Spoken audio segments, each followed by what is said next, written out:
Hello friends, मेरा नाम विमल चौहान है और आप लोगों ने देख लिया होगा तुमने जैसे कि ये जो हमारा चैनल है यूपी पीसीएस के क्रैश कोर्स के लिए, क्योंकि एक्चुअली आयोग का एग्जाम कंडक्ट होने वाला है 17 मार्च को यूपी पीसीएस का।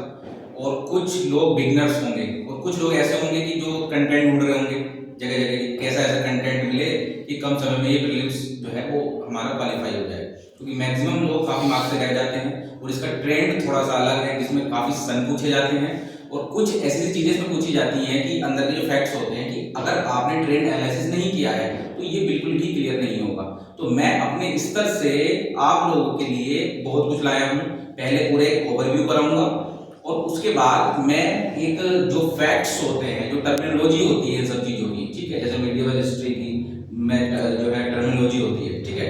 और पहले मैं पूरा हिस्ट्री आपको एक ओवरव्यू करा देता हूँ, ठीक है। उसके बाद मात्र 2 या 3 दिन में हिस्ट्री कंप्लीट हो जाएगा, ठीक है। सिर्फ वही पढ़ना, ये सिर्फ प्रीलिम्स के लिए है, ठीक है। मेंस के लिए अलग जो है बहुत डिस्क्राइब करके पढ़ना पड़ता है, ठीक है। लेकिन फिलहाल समय कम है तो मैं बहुत कम समय के लिए मात्र 20 डेज के लिए ये सीरीज लेकर आया हूँ। ये कर लोगे तो हाँ ये है कि भाई निकल जाएगा, ठीक है, प्रीलिम्स हो जाएगा क्वालिफाई, ठीक है, जो चीज मैं आप लोगों को बताऊंगा। तो शुरुआत करते हैं हिस्ट्री की। तो हिस्ट्री में जो सबसे पहले आता है, ठीक है, आप लोगों को पता होगा कि हिस्ट्री 3 पार्ट में डिवाइडेड है, ठीक है। सबसे पहले जो है वो एंशिएंट हिस्ट्री होती है, उसके बाद मिडिवल होती है, उसके बाद मॉडर्न होती है,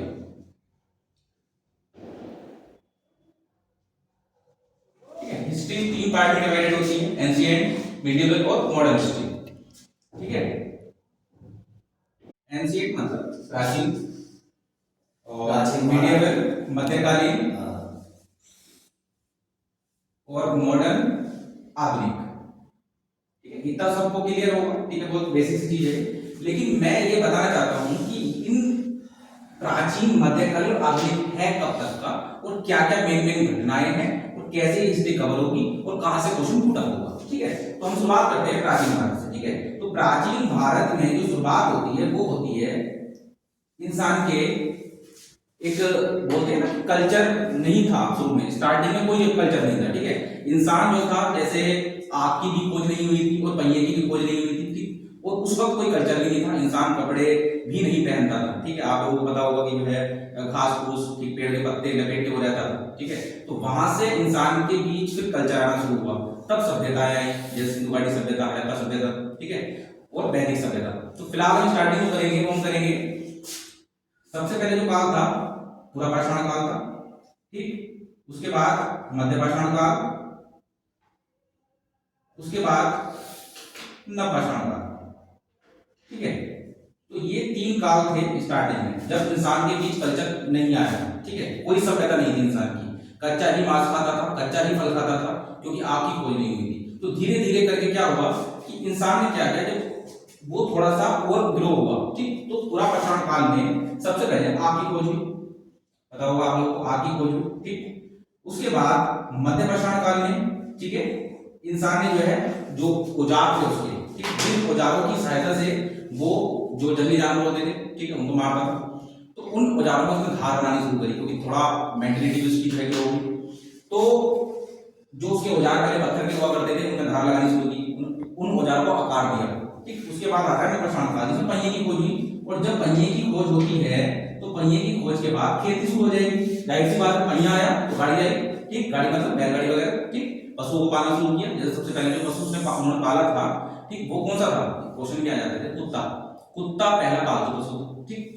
तो पाषाण काल के बाद प्राचीन भारत, मिडिवल मध्यकालीन और मॉडर्न आधुनिक भारत, ठीक है। तो जो हम सबसे पहले पढ़ेंगे वो होगा हमारा एंशिएंट, ठीक। एंशिएंट भी 3 पार्ट में डिवाइडेड है। सबसे पहला होता है प्रागैतिहासिक काल, उसके बाद आद्य ऐतिहासिक काल, उसके बाद ऐतिहासिक काल, ठीक। प्रागैतिहासिक काल क्या होता है कि जिसकी कोई भी साक्ष्य प्राप्त नहीं हुए, ये सिर्फ अनुमान है कि मनुष्य ऐसा रहा होगा, ठीक। दूसरा होता है आद्य ऐतिहासिक, जिसके साक्ष्य तो मिले हैं लेकिन पढ़े नहीं जा सके हैं, ठीक है। जैसे अब भी काफी खुदाइयां चलती रहती हैं, ठीक है, तो साक्ष्य मिलते रहते हैं लेकिन उनकी लिपियां बहुत परिवर्तित रहती हैं। जैसे हम लोगों की देवनागरी लिपि है, लेकिन उनकी लिपियां ऐसी रहती हैं कि इस तरीके की रहती हैं कुछ लिपियां, ठीक, ऐसे ये, ठीक। तो ये लिपियां रहती हैं, तो ये पढ़ी नहीं जा सकती हैं, ठीक है। तो साक्ष्य तो मिले हैं लेकिन पढ़े नहीं जा सकते हैं। उसके बाद तीसरे नंबर पर आता है ऐतिहासिक काल, ठीक। जो भी हमारी ऐतिहासिक घटनाएं हैं जिनके लिखित साक्ष्य भी हैं और बाकायदा पूरे प्रूफ उनके उपलब्ध हैं, तो उसको हम बोलते हैं ऐतिहासिक काल। ठीक है, तो जब हमारी ये प्राचीन भारत 3 भागों में डिवाइडेड है, ध्यान रखना, प्रागैतिहासिक, आद्यैतिहासिक और ऐतिहासिक। ठीक है, तो प्रागैतिहासिक जो काल होता है जिसकी कोई भी साक्ष्य प्राप्त नहीं हुई है, तो इस पार्ट में भी 3 चीजें डिवाइडेड है। ठीक है, वो कौन कौन सी हैं?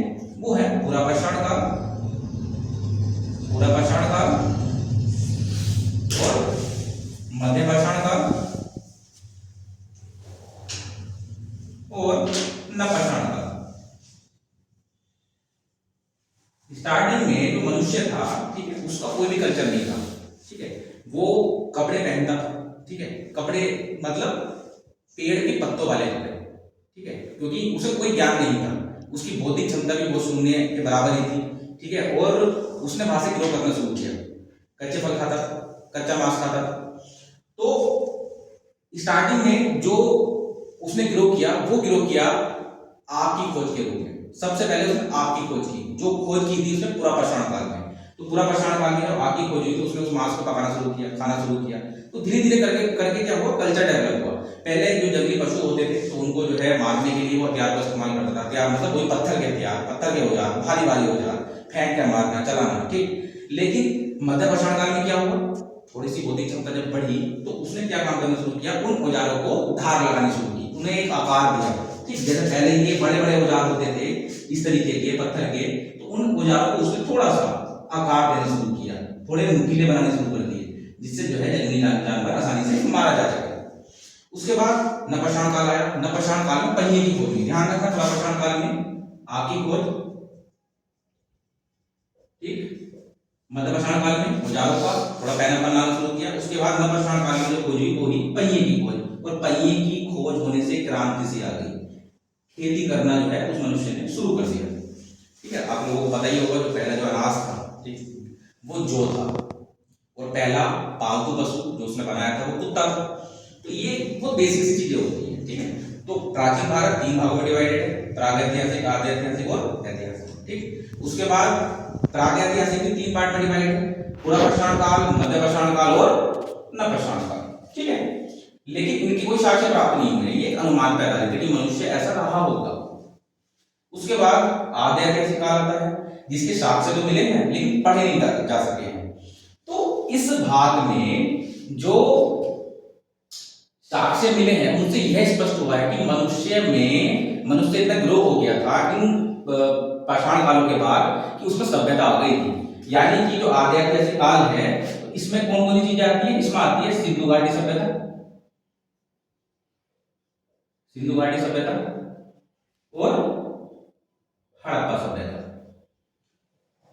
ठीक, मनुष्य में क्या हुआ था, कल्चर डेवलप हो गया था, सभ्यता डेवलप हो गई थी। वो किस काल में हुई थी? हुई थी आद्यैतिहासिक काल में। यहाँ सभ्यता नहीं थी तो यहाँ पाषाण काल थे, यहाँ सभ्यता आई तो यहाँ कौन कौन सभ्यता आई? सिंधु घाटी सभ्यता और हड़प्पा सभ्यता।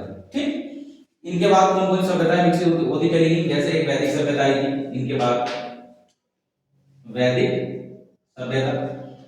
ठीक है, अब इनका जो एक टाइम है तो बता देता हूँ कि लगभग एक आइडिया, ये जो प्रागैतिहासिक काल था, ठीक है, जिसमें पुरापाषाण काल, मध्यपाषाण काल, नवपाषाण काल है, तो इसका जो टाइम था लगभग 20,000 ईसा पूर्व। ध्यान रखना, ईसा पूर्व, इसका 15,000 ईसा पूर्व, क्योंकि ईसा पूर्व में समय घटता है ना, पता होगा इतना आप लोगों को। उसके बाद नवपाषाण काल का 10,000 ईसा पूर्व।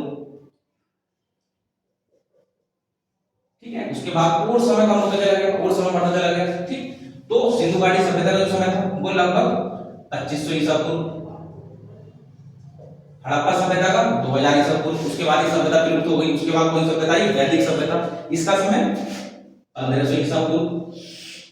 ये भी 2 पार्ट में डिवाइडेड थी वैदिक सभ्यता। कौन कौन से पार्ट में डिवाइडेड थी? ऋग्वैदिक काल और उत्तर वैदिक काल। ऋग्वैदिक काल का समय 1500 ईसा पूर्व और उत्तर वैदिक काल का समय 1000 ईसा पूर्व। और लोहे की जो खोज हुई थी वो हुई थी उत्तर वैदिक काल में। ठीक, यहाँ 1000 ईसा पूर्व, यहाँ किसकी खोज हुई थी? उत्तर वैदिक काल में लोहे की खोज। ये मैं लिख देता हूं, लोहे की खोज। ठीक है, तो आगे की खोज, पहिए की खोज, लोहे की खोज, ये अलग अलग समय में भी प्राचीन भारत का हिस्सा है। ठीक है, उसके बाद समय और बढ़ता चला गया। ठीक, तो एक समय आया 600 ईसा पूर्व का, 600 ईसा पूर्व का समय। ठीक, इस समय महाजनपदों का उदय हुआ और जो समय कहा जाता है 600 ईसा पूर्व, और ये 600 ईसा पूर्व का जो समय था ना, ये महात्मा बुद्ध का समय है, महावीर स्वामी का समय है, जब हमारे समाज में जाति पाति का एक प्रोपेगेंडा चल रहा था। ठीक है, तो उस वक्त इनका उदय हुआ, इन्होंने कर्मों को ही इंसान की पहचान बताया था। तो ये एक समय था, एक इरा था। ठीक है, जब जो वर्ण व्यवस्था थी जो वैदिक काल में, उत्तर वैदिक काल में उत्पन्न हो गई थी, तो उस व्यवस्था का विरोध करने के लिए, ठीक है, क्योंकि हर वर्ग के कार्य निर्धारित हो गए थे, तो कार्य निर्धारित कर्मों से होते हैं, इनका यही कथन था। तो महात्मा बुद्ध 600 ईसा पूर्व में आए और उसी समय के महावीर स्वामी थे। तो यहाँ से महाजनपदों के उदय के बारे में क्वेश्चन आता है। ये मैं स्टोरी के तौर पर आप लोगों को बता रहा हूँ।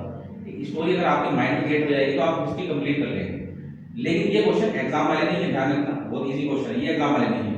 एग्जाम वाले जो क्वेश्चन आएंगे मैं बता दूंगा, ये तो एक हिस्ट्री का ओवरव्यू है। ठीक है, तो महाजनपदों का उदय, वहां से क्वेश्चन आता है, जैसे कौन कौन से महाजनपद थे। ठीक, अंग की राजधानी चंपक, कुरुप्रस्थ, इंद्रप्रस्थ, कुरुक्षेत्र। ठीक, तो ये सब महाजनपद थे। ठीक है, अब ये सब मैं क्लियर करा दूंगा आप लोगों को ये वीडियो में। फिलहाल जो है महाजनपदों के उदय के बाद एक समय आता है 300 ईसा पूर्व का, 326 ईसा पूर्व के समय के आसपास। ठीक है, दोबारा समय को समझेंगे। पाषाण काल 20,000 ईसा पूर्व, नवपाषाण काल 10,000 ईसा पूर्व, फिर समय बढ़ता गया 2,500 ईसा पूर्व, सिंधु घाटी सभ्यता 2,000 ईसा पूर्व, इस सभ्यता का गायन हुआ था। ठीक है, कुछ लोग तो बताते हैं कि बाढ़ की वजह से सभ्यता नष्ट हो गई थी, कुछ लोगों के अलग अलग कथन है, वो भी मैं समझा दूंगा कि इसके कथन क्या क्या है। उसके बाद वैदिक काल 1500 ईसा पूर्व, ठीक, और 1000 ईसा पूर्व में उत्तर वैदिक काल। उसके बाद 600 ईसा पूर्व में महात्मा बुद्ध, बौद्ध धर्म का उदय।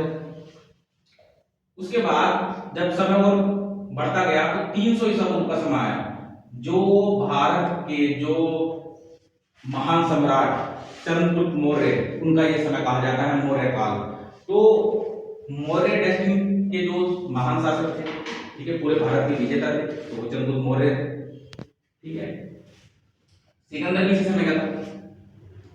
तो ये जो समय है, यहां से क्वेश्चन तो आप लोगों को पता ही उठते ही हैं, इसकी टर्मिनोलॉजी के क्वेश्चन आते हैं, जैसे इनकी जो शासन व्यवस्था थी वहां से क्वेश्चन उठेंगे, सब समझा दूंगा मैं। फिलहाल 300 ईसा पूर्व तक हम आ गए। उसके बाद और समय बढ़ता रहा, चेदी वंश आया। ठीक, उसके बाद रुद्रदामन वगैरह ये लोग आए थे।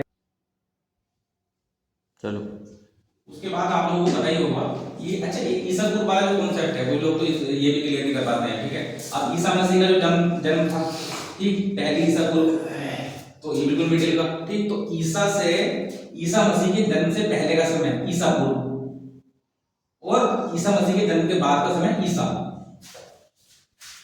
ठीक है, जैसे ईस्वी जो अब चल रहा है, ईस्वी हमेशा बढ़ते क्रम में रहेगा और ईसा पूर्व का आपको पता है घटते क्रम में रहेगा, जैसे रहता है। ये छोटा सा डाउट होगा, लेकिन यूपीपीसीएस के एस्पिरेंट को ये तो एक बताना मूर्खता वाली बात ही है, लेकिन कुछ लोग जो बिगिनर्स हैं उनके लिए मैं ये बताना चाहता हूँ, जो एग्जाम निकाल भी सकते हैं, जिनमें पोटेंशियल भी है, उस समय कम रहता है, जो करते हैं वो लोग। ठीक, कुछ गृहिणी होंगी जो यूपीपीसीएस की तैयारी कर रही हैं, तो सभी के लिए निःशुल्क रूप से मैं ये चैनल चला रहा हूँ, और जितना मुझसे हो पाएगा, संभव हो पाएगा, मैं उस चीज को आपको, ठीक है, डोनेट करने के लिए तैयार हूं।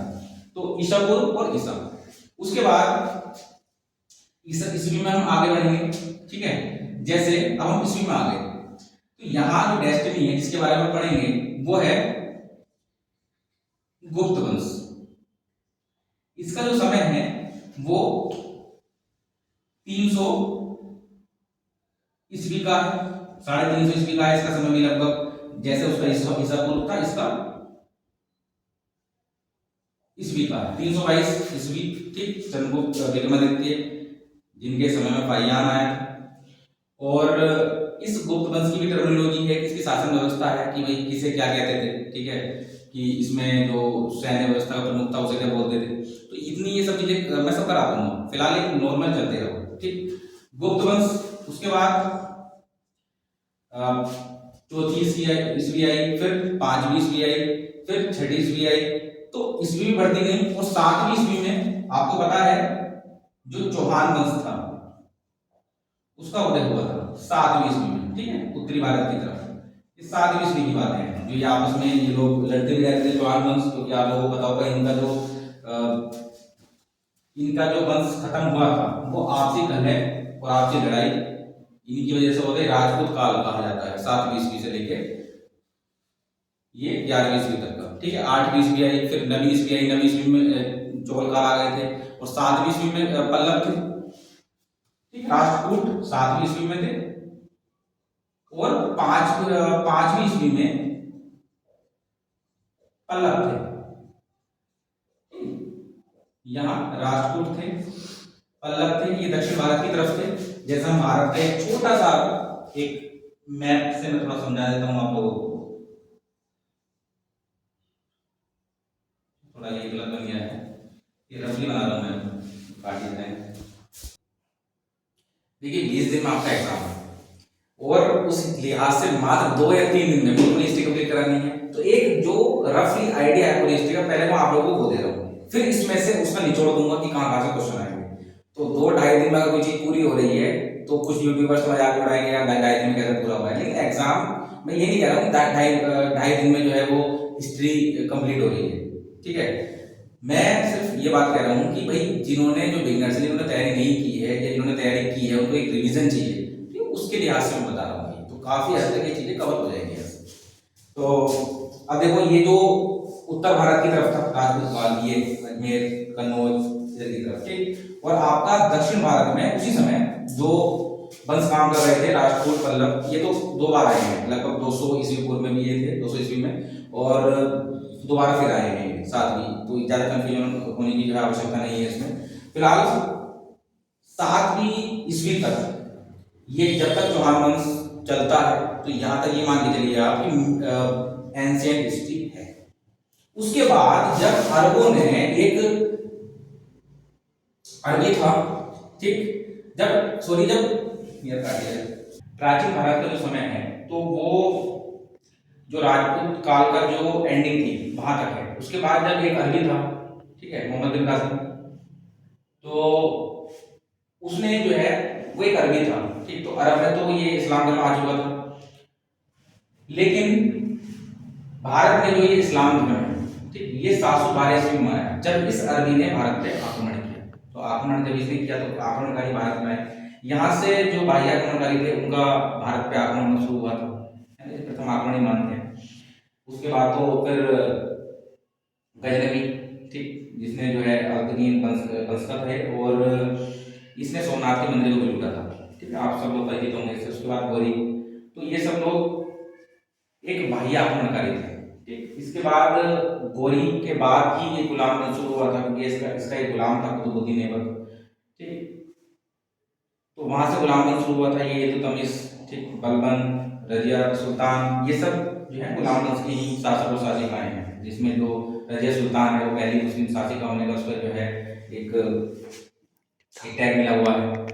उसके बाद गुलाम वंश के बाद खिलजी वंश आता है, फिर तुगलक वंश आता है, जिसमें मोहम्मद बिन तुगलक जैसे जो महान शासक थे वो हैं, सैयद वंश आता है, और फिर मुगल काल आता है। तो इनके जो समय है रफली आइडिया देता हूँ मैं, ठीक। ये तो 1100 ईस्वी का समय है। उसके बाद ये 1200 ईस्वी का समय है, कुतुबुद्दीन ऐबक का जो समय है। उसके बाद ये 1300 1400, ठीक, इस तरीके से समय बढ़ते गए यहाँ, तुगलक वंश, सैयद वंश, और मुगल काल 1500 ईस्वी का जो है समय है, ठीक। तो इस प्रकार से ये समय बढ़ते चले जाते हैं, 700, ठीक, उसके बाद 800 900 1000, ठीक, 1100 1200 1300 1400 1500 1500 मुगल वंश आ गया, ठीक। तो ये एक नॉर्मल हम लोग कंफ्यूज हो जाते हैं कि यार ये मौर्य काल कौन से उसमें था, गुप्त काल कौन से उसमें था, क्योंकि हमें एक रफली आइडिया नहीं होता है ईस्वी का, मतलब लमसम ईस्वी ही एक आइडिया अगर अपनी माइंड में तैयार हो गया तो हमारी पूरी हिस्ट्री कंप्लीट हो जाएगी। हमें ये पता होना चाहिए कि यार हम चलो कोई पूछ लेता है कि ये घटना किसके बाद घटित हुई, ठीक, तो कुछ तो जोड़े इसी के मिलान के लिए आते हैं, तो ये सब पता होना चाहिए। मुगल काल ठीक, जिसमें जो है आपके जो अकबर महाशासक है ठीक, तो मुगल काल से जो है वो संबंधित है ठीक, पूरा ये बाबर फरगना से आया था ठीक।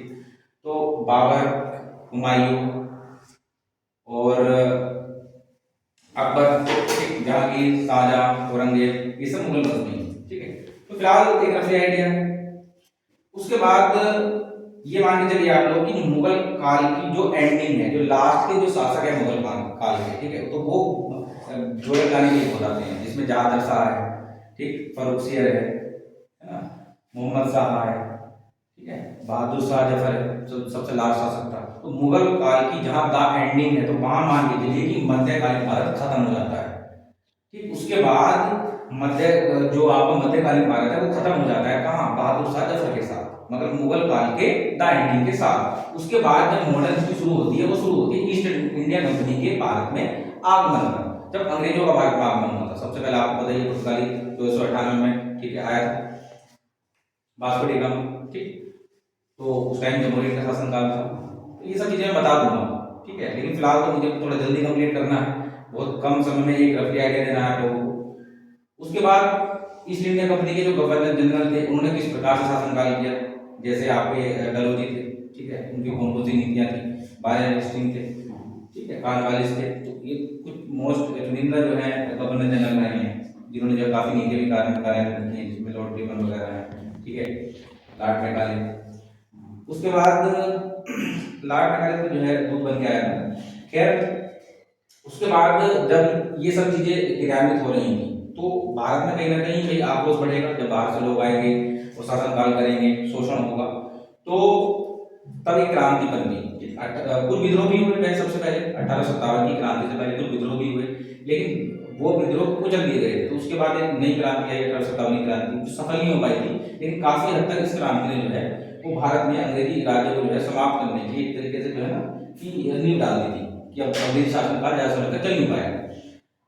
तो 1857 क्रांति, उसके बाद कुछ विद्रोह और हुए ठीक, जैसे भील विद्रोह, संथाल विद्रोह, कोल विद्रोह ठीक, और आपके जो है पागलपंथी विद्रोह, तो ये खैर 1857 क्रांति के पहला विद्रोह है। लेकिन ये सारे विद्रोह जो थे ये इसलिए ही रिलेटेड थे कि भाई भारत में जो ईस्ट इंडिया कंपनी का शासनकाल था वो बहुत ही शोषणकारी और एक तरीके से बोलते हैं स्वतंत्रता का हनन करने वाला शासनकाल था। एक धन निकासी का जो सिद्धांत था कि यहाँ से जो जितने भी धन थे लोग धन था ये बाहर प्रेषित कर रहे थे, तो कहीं ना कहीं भारत को खोखला नहीं कर रहे थे ठीक है आर्थिक मामलों में।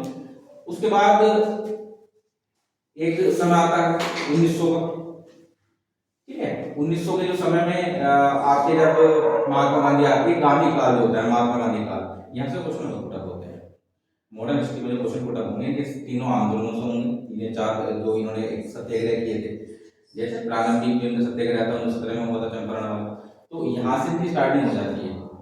तो तीनों इनके आंदोलन थे, सविना विज्ञा, असहयोग, भारत छोड़ो आंदोलन, जिसमें इन्होंने करो या मरो का नारा दिया था। तो यहाँ क्या होता है कि आपकी 1947 तक ये कौन सी हिस्ट्री है आपकी, ये है जब तक हमारी संविधान सभा बनती है, इसके वो तो खैर इसके बाद बनी थी जब लॉर्ड माउंटबेटन द्वारा जो है विभाजन हो गया था। तो कुल मिलाकर जो है 1947 तक का हमें कवर करना है, इसके बाद तो पॉलिटिकल कवर हो जाएगा। तो यहाँ तक ये मान के चलिए मॉडर्न हिस्ट्री है ईस्ट इंडिया कंपनी के पूरे आगमन से लेके 1947 तक की ठीक, ये मॉडर्न हिस्ट्री के अंतर्गत आ जाता है। और इसके बाद जो एरिया है वो हम कवर कर लेंगे पॉलिटी में। तो फिलहाल प्राचीन भारत, मध्यकालीन भारत और आधुनिक भारत, ये तीनों सेक्शन हमने कवर कर लिए हैं, एक स्टोरी के तौर पर समझ लिए हैं। कौन सा काल पढ़ना है वो मैंने बता दिया है, अब पढ़ना क्या क्या है इसमें से वो मैं तुम्हें बता देता हूँ ठीक। इसमें से जो आप लोगों को पढ़ना है ना, वो पढ़ना है आपको सिंधु घाटी सभ्यता ठीक, हड़प्पा सभ्यता, इसके स्थल ये मिलाने के लिए आएंगे, इसकी नदी के किनारे कौन सा स्थल ये मिलाने के लिए आएगा, वैदिक सभ्यता इसका शासनकाल में इसका जो व्यवस्था थी ठीक, जिसमें सबसे निचली क्रम तक खुला पाता था है ना, फिर ग्राम विश्व आता था ठीक, जिसका जो एक कुलाधिपति होता था, विस्पति होता था। तो कुल मिलाकर जो है आपको वैदिक सभ्यता ठीक और सिंधु घाटी सभ्यता, पाषाण काल ज्यादा नहीं पढ़ना है ठीक है। उसके बाद आपको मौर्य काल छोड़ना नहीं है बिल्कुल भी, मौर्य काल आप पढ़ेंगे, गुप्त काल आप पढ़ेंगे, उसकी टर्मिनोलॉजी आप पढ़ेंगे ठीक है, वो आपको बिल्कुल नहीं छोड़ना है। मैं सब समझाऊंगा कहाँ कहाँ से क्वेश्चन पुट जो है हो रहे हैं। उसके बाद आपको जो है राष्ट्रकूट वंश, पल्लव वंश ये बिल्कुल नहीं छोड़ना है और राजपूत काल नहीं छोड़ना है, ठीक है। उसके बाद आपको जो है मध्यकालीन भारत में मुगल काल, यहाँ से क्वेश्चन आएगा, ठीक। इसकी पूरी जो शासन व्यवस्था है वहां से क्वेश्चन जरूर पुट होगा, तो ये आपको बिल्कुल नहीं छोड़ना है। उसके बाद आप लोगों को कुछ यहाँ से क्वेश्चन आ जाता है, कुछ बुक्स के नाम आ जाते हैं तुगलक वंश में से, ठीक। उसके बाद मॉडर्न हिस्ट्री है पूरी इंपॉर्टेंट है ही, यहाँ से सबसे ज्यादा क्वेश्चन पुट होंगे, एंशिएंट हिस्ट्री से सबसे कम क्वेश्चन पुट होंगे। उसके बाद मेडिवल से थोड़ी टर्मिनोलॉजी आ जाएगी, मॉडर्न हिस्ट्री से क्वेश्चन बहुत पुट होंगे, गवर्नर जनरल से यहाँ से क्वेश्चन उठेगा, ठीक।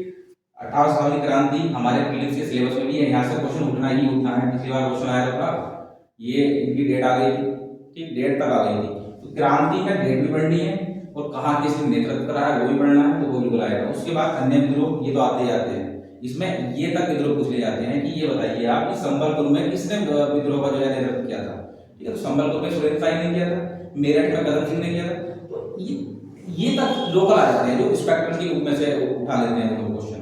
तो भाई वो पढ़ने का समय है नहीं, जितना भी समय है कम समय का, वो मैं आपको इतना ही निचोड़ दे सकता हूँ, ठीक। मात्र 20-25 मिनट में मैं आपको पूरी हिस्ट्री करा रहा हूँ, तो लोग तो ये सोचेंगे 20-25 मिनट में कैसे हो जाएगी, लेकिन जितनी हो रही है, जितना पढ़ना है वो मैं आपको बता रहा हूँ, यही पढ़ूंगा मैं जो मैंने आपको बताया, ठीक है। गांधी जी के सारे आंदोलन मैं आपको बिल्कुल क्लियर करा दूंगा, कौन कौन से समझौते हुए थे, कौन कौन से सम्मेलन हुए थे, गोलमेज सम्मेलन हो, कोई सा भी सम्मेलन हो, गांधी लीनिन समझौता हो, ठीक। इसमें थोड़ा सा रोल भगत सिंह का आता है, ठीक, उनको तो सशक्त नमन है। तो लास्ट में भारत की आजादी, ठीक, 1947। तो प्राचीन, मध्यकालीन, मॉडर्न, इनकी एक समरी मैंने आप लोगों के सामने प्रस्तुत कर दी है।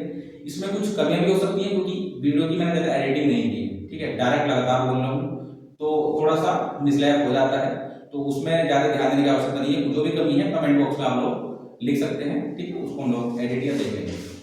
ओके, धन्यवाद।